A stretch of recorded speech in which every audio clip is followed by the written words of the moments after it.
தேவனுடைய வல்லமை வெளிப்படுகிற போது அது தம்முடைய பிள்ளைகளுக்கு எவைகளை கொண்டு வருகிறதா?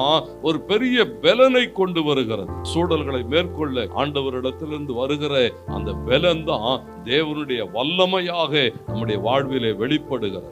அது மாத்திரமல்ல, அந்த தேவனுடைய வல்லமை என்பது ஒரு தெய்வீக அதிகாரம். ஆண்டவர் தம்முடைய பிள்ளைகளை அந்த வல்லமையினால நிரப்புகிற போது அவர்களை அதிகாரப்படுத்துகிறார். எதையும் செய்ய, எதையும் மேற்கொள்ள, எதையும் எதிர்கொள்ள. அப்ப அந்த வல்லமையை நாம் சரியாய் உணர்ந்து கொள்ளுகிற போது அந்த தேவனுடைய வல்லமை என்பது தம்முடைய பிள்ளைகளுக்குள்ளாய் கடந்து வருகிற போது ஒரு தெய்வீக ஆளுகையை கொண்டு வருகிறது.